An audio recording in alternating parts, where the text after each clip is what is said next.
Eh bien, bonjour, bienvenue à votre émission Autour des Tours.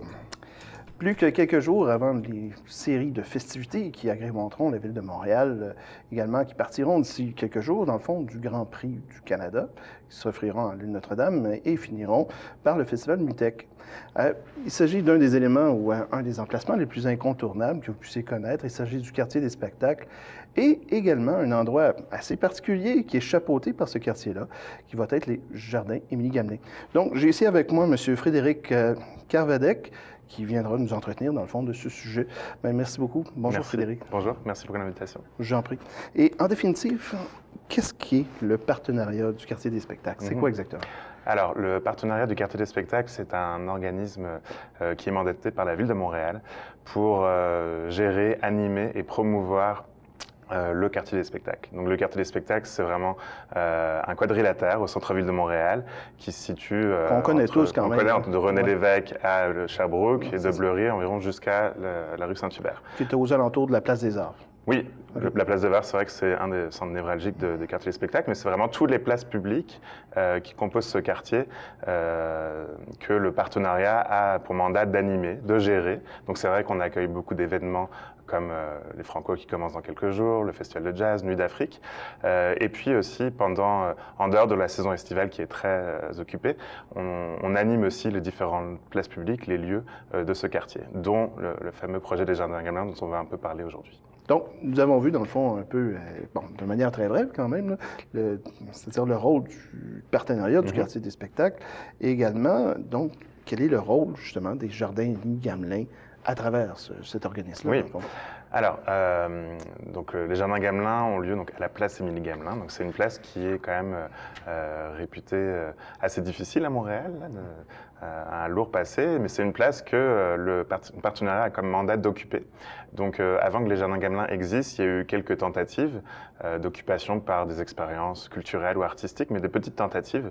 Puis à chaque fois, c'était assez difficile d'instaurer un rendez-vous qui prenne vie dans cette place-là, qui est particulière. Qui est pourtant bien desservie par le système c'est central, là, c'est vraiment au pied du métro Berry-UQAM, donc c'est très central, mais une place quand même difficile. Donc il y a 5 ans maintenant, puisque c'est la 5e saison des Jardins Gamelin, il a été décidé vraiment de poser un geste fort en aménagement, en créant les Jardins Gamelin. Donc avant tout, c'est un aménagement particulier, éphémère, mais quand même sur la durée, puisque ça dure environ 4 mois chaque année. Donc un aménagement chaleureux, convivial, invitant pour accueillir les Montréalais et les Montréalaises de tous les horizons. Donc dans cette place qui est au cœur de Montréal. Donc c'est un aménagement fait à base de bois, il y a beaucoup de bois, donc de palettes, où l'agriculture urbaine a aussi une place centrale, puisqu'on travaille avec un organisme qui s'appelle Sentier Urbain qui s'occupe de tout le verdissement de la place. Donc tout ça pour vraiment faire en sorte que les Montréalais se réapproprient cette place Émilie-Gamelin qui a été longtemps délaissée.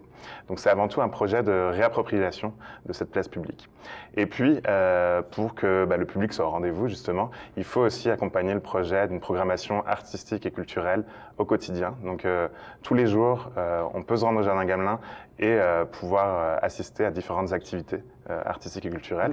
Il y a aussi un casse-croûte qui est ouvert tous les jours. Je voudrais peut-être, on y reviendra un peu plus tard. On y reviendra plus tard. Et simplement, moi, ce que j'aimerais savoir, c'est, bon, vous avez parti ça aux 5 ans, c'est-à-dire depuis 5 ans de l'activité, et pourquoi à ce moment-là, justement, revamper un quartier? Qu'est-ce que ça vous donne exclusivement? Est-ce qu'il y a un lien rattaché à l'Université du Québec à Montréal, juste à côté? Ou... Oui, on tisse des liens très étroits avec différents partenaires de programmation, dont l'Université de Québec à Montréal, qui présente, ce sera au mois de septembre, une journée musicale, donc des artistes qui vont étudier à l'UQAM et qui viendront présenter leur répertoire lors de cette journée-là. Mais c'est surtout pour revitaliser cette place-là et faire en sorte qu'elle soit réappropriée. Il y a un gros volet social aussi qui est attaché au Jardin Gamelin, c'est-à-dire qu'au quotidien, on travaille avec des organismes d'intervention sociale qui sont là pour accompagner la clientèle marginalisée. Donc oui, il y a une programmation, mais il y a aussi, c'est un projet qui est fait en concertation avec l'arrondissement Ville-Marie, avec aussi le service de police de la Ville de Montréal. Donc c'est vraiment la mission première, c'est de revamper et puis de donner envie de venir. Donc on peut dire il y a 5 ans, et est-ce que la mission est toujours pareille? La mission est vraiment accomplie. Là, c'est un beau succès. On a du monde, le monde est au rendez-vous. C'est sûr que c'est un sujet fragile. Il faut toujours proposer des activités pour que les gens soient là. De manière naturelle, il n'y a pas une affluence naturelle encore, mais il se passe des choses incroyables au Jardin Gamelin. Il y en a vraiment pour tous les goûts. Au niveau de la clientèle, on arrive vraiment à rejoindre un bassin de population très large. On reçoit des aînés, des jeunes, des moins jeunes, des travailleurs, des étudiants, des visiteurs. C'est vraiment une place qui est à l'image de notre ville et qui représente vraiment le pouls de Montréal. OK. Donc, on sait un peu à quel type de clientèle ça s'adresse exactement. Et maintenant, si vous me permettez, de revisiter, dans le fond, les activités que vous proposez. Oui, bien sûr. Alors, c'est très, très vaste. Donc, on arrive à avoir un calendrier hebdomadaire. Toutes les semaines, on propose 16 séries d'activités selon différents thèmes. On touche plusieurs disciplines artistiques et culturelles. Donc, il y a le volet musical qui est très présent. On a plus de 60 groupes de musique tout au long de la saison. Mais aussi, on a du cirque, avec notamment le festival Montréal Complètement Cirque, qui va occuper les lieux au mois de juillet, du 4 au 14 juillet. On a du karaoké, on a des activités, des conférences et des ateliers sur l'agriculture urbaine, qui est très présent au jardin. On a également de la danse les mercredis et les samedis avec l'organisme de Salsa Folie pour les balles de l'été, puis les soirées Salsa Folie. Et on a aussi des activités pour le jeune public. Ça, c'est vraiment quelque chose dont on est très attaché. C'était pas évident au début d'attirer les familles au Jardin Gamelin. Et depuis 3 ans maintenant, on a ouvert comme une ludothèque qui s'appelle la Maison Jaune. Donc, c'est un espace qui permet pour accueillir les familles et leurs enfants, où on propose des activités créatives et aussi des activités de programmation pour sensibiliser les jeunes à l'art et à la culture. OK, l'art et la culture, OK, quand même. Mais il faut dire aussi qu'il y avait une clientèle qui avait été assez marginalisée à ce parc-là. Et finalement, comment vous arrivez à l'inclure justement dans les activités? Parce que c'est quand même 2 clientèles différentes aussi. Tout à fait. Alors, nos activités, lorsqu'on fait les choix de présenter nos activités, on cherche vraiment à créer des rencontres entre différents publics. On est vraiment dans un modèle inclusif. L'objectif, c'était pas du tout de chasser justement cette clientèle marginalisée qui vivait au Jardin Gamelin, mais elle est toujours là. On travaille avec des organismes sociaux qui interviennent, qui accompagnent et qui peuvent agir aussi en cas de difficulté. On veille aussi à, bien sûr, qu'il y ait un sentiment de sécurité au Jardin Gamelin pour que le public soit bien.